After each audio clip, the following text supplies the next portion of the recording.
नीतू कपूर का सवाल लेते हैं, ये आपको अच्छा लगेगा। इन्होंने टाटा पावर ले रखा है, 375 शेयर है 290 के भाव पर। लॉन्ग टर्म के इन्वेस्टर है, कोई चिंता नहीं है, लेकिन टारगेट बताइए कि कहां तक ये जाएगा जहां पे इनको प्रॉफिट बुक करना चाहिए। देखिए, ब्लू स्काई टेरिटरी में है तो अब तो प्रोजेक्शन टारगेट्स थोड़े थोड़े लेके चलने पड़ेंगे और विजिबिलिटी 6-12 महीने की लेके चलनी पड़ेगी। नो डाउट आपके ध्यान बड़े भी रह सकते हैं, बट विजिबिलिटी 6-12 महीने की लेके चलनी पड़ेगी। तो 6-12 महीने के हिसाब से मुझे लगता है अगर ये ट्रेड में बने रहना चाहते हैं, उनके पास नीचे के भाव का है, तो आई थिंक इनको कहीं 330 रुपए के नीचे एक स्टॉप लॉस रखना चाहिए। और उस केस में इनको तकरीबन 450 460 के टारगेट्स का एक्सपेक्टेशन रखना चाहिए 6-12 महीने के हिसाब से। 6-12 महीने के हिसाब से रखना चाहिए टारगेट। और प्रीति झा का सवाल है सुप्रजीत इंजीनियरिंग पे, एवरेज प्राइस 429 का है, इनका लॉन्ग टर्म व्यू। देखिए, थोड़ा सा इलिक्विड स्टॉक रहता है, मतलब कभी ज्यादा कभी कम ट्रेड होता है। दिन में मुझे इसमें लाख शेयर से कम भी कभी कभी वॉल्यूम दिख जा रहा है, बट आई थिंक अपने लंबे अवधि के एवरेजेस के आसपास काफी कंसोलिडेट हुआ है लास्ट 5-6 महीनों में।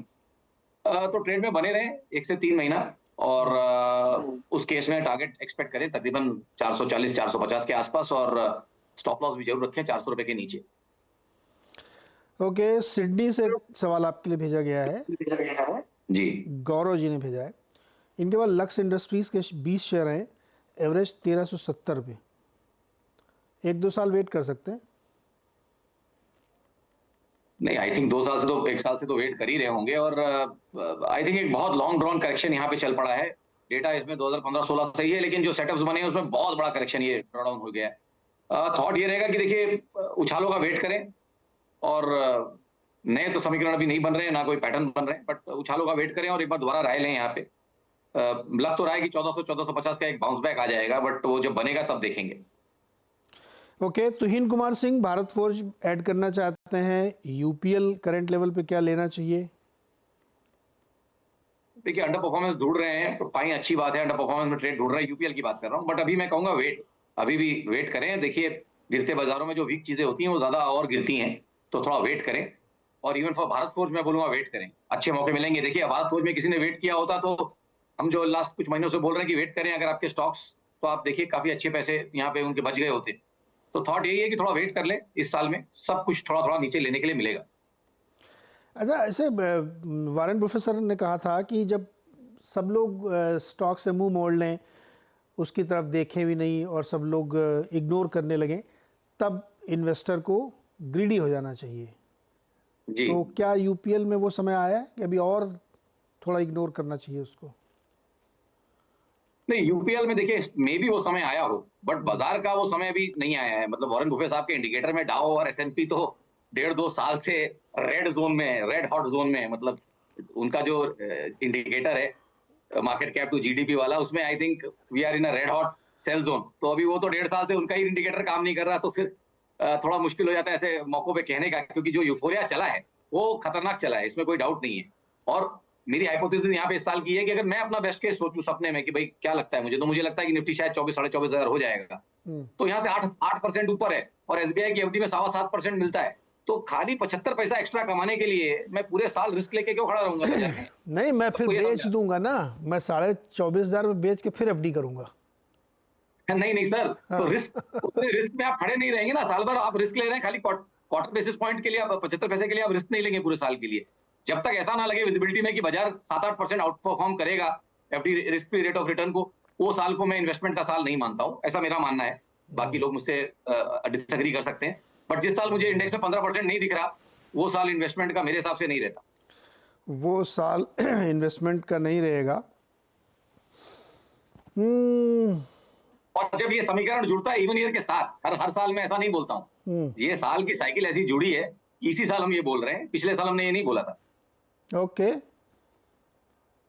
इस साल आप कह रहे हो कि ये इन्वेस्टमेंट थोड़ा सोच समझ के करे, रुक रुका करे। अच्छा, एक सवाल लेते हैं उपेंद्र सिंह का। उपेंद्र सिंह जी ने अक्जो नोबेल, ये पेंट वाली कंपनी है, 2658 पर लॉन्ग टर्म के नज़रिए से इन्होंने खरीदी है। अब इनका सवाल ये है कि क्या ये स्विच करें किसी और स्टॉक में? अभी ये देखिए बीच में ग्रासिम भी आ गया है। तो खैर फंडामेंटल तो मैं अभी बताऊंगा, आप पहले अक्जो नोबेल का चार्ट देख के बताओ। देखिए, एक चीज तो उनको बोलूंगा कि भाई थोड़ा पार्शियल प्रॉफिट बुकिंग तो जरूर लें। ये सब स्टॉक थोड़े इलिक्विड से रहते हैं कंपैरेटिवली। जहाँ इतना बाजार लिक्विड हो चुका है, ये स्टॉक दिन में कभी-कभी 15,000 शेयर, 20,000 शेयर ऐसे ट्रेड होता है। तो बहुत कम लिक्विडिटी है। यहाँ पे अगर आपके पास क्वांटिटी है तो आपको बेचने में बड़ी तकलीफ होगी। तो ऐसे शेयरों में बड़ा मुश्किल होता है टेक्निकली भी, क्योंकि 10-20,000 शेयर की भी सेलिंग आएगी तो भाव इधर से उधर हो सकता है, या 10-20,000 शेयर की बाइंग भी आएगी तो भी भाव इधर से उधर हो सकता है। तो थोड़ा मुनाफा बांध ले, टाइम रहते, क्योंकि इन सब चीजों में एग्जिट नहीं मिलता है। जिस दिन बेचना चाहेंगे ना, उस दिन कई बार बिकता नहीं है, लिक्विडिटी नहीं रहती, क्वांटिटी नहीं बेच पाते आप। 150 शेयर रहेंगे तो जी। ये बड़ा संकट है। मान लो आपने एमआरएफ के शेयर ले रखे हैं 5, जी पैसा तो आपके पास है 7.5 लाख रुपया, लेकिन जी बेच नहीं पाओगे गुरु। इतना कम वॉल्यूम होता है कि आप बेचने जाओगे तो पता लगा कैसे बिकेगा। एमआरएफ की बात से याद आई, और सोशल मीडिया का दिन है तो ट्विटर पे ही मैं नाम नहीं लूंगा किसी सज्जन का, वो एमआरएफ का केस स्टडी दिखाते हैं कि उनके इंडिकेटर ने 28,000 पॉइंट कमा के दिए वन साइड। बाय आया फिर सेल आया तो 28,000 पॉइंट बीच में बने। लेकिन ये नहीं थे कि उस लेवल पे जितने वो लिए और बेच की बात कर रहे हैं, उसमें खाली 1500 शेयर ले सकते थे और ट्रेड कर सकते थे। तो ऐसा दिखा रहे हैं कि मतलब कोई अमृत का घड़ा है, लेकिन पीने जाएंगे तो आप उसमें कुछ पीने के लिए अमृत है नहीं। एक 5 ml भी उसमें अमृत नहीं है। 1500 शेयर 2800 पॉइंट में आप क्या कमा, 28,000 पॉइंट में आप 1-2 लोग कमा लेंगे, 10 लोग कमा लेंगे, और कितने लोग कमा लेंगे उसमें। ये तो मतलब आप लेके रख दो फोटो फ्रेम करके, देखो हमने 2,000 रुपये में एमआरएफ लिया था, आज 1.5 लाख का हो गया। बताने के लिए तो अच्छा लगता है कितना बिल्कुल बढ़िया है। बिल्कुल। अच्छा चलो ये बताओ आप, जी लिक्विड वाले की बात करते हैं। बंधन जी। बैंक 500 शेयर 346 पर लिए हैं प्रेम सहगल जी ने लखनऊ से। अब बताओ, जी। हाईली लिक्विड शेयर है, अब क्या करें इसमें? नहीं, हाईली लिक्विड शेयर है और बहुत दिन से पिस भी रहा है। बीच में इसके उछाल हमने खेले थे, लोगों को आगाह भी किया था कि भाई अच्छे सपोर्ट्स के आसपास है।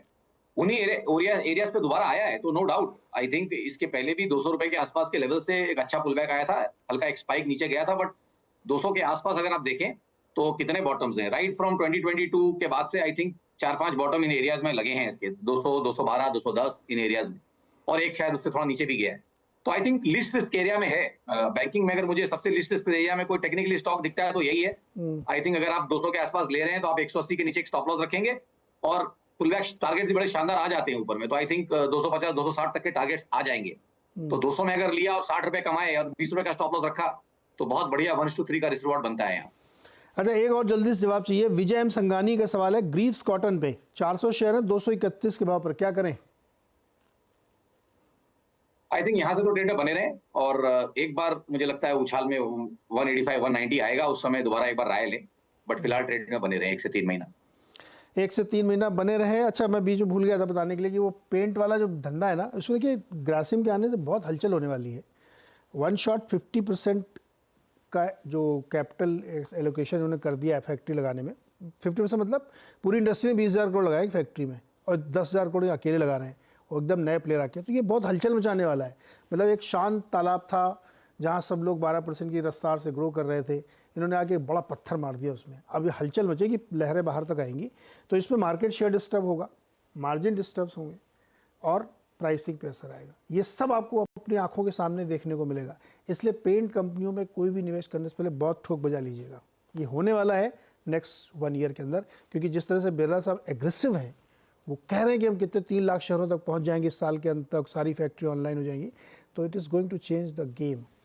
सरवेन जी बहुत बहुत शुक्रिया जुड़ने के लिए, बातचीत करने के लिए, और बहुत सारे दर्शकों की मदद करने के लिए। हम लोग अब सोमवार को फिर मिलेंगे सरवेन जी के साथ। तब तक वीकेंड में देखते हैं क्या होता है। बहुत बहुत धन्यवाद।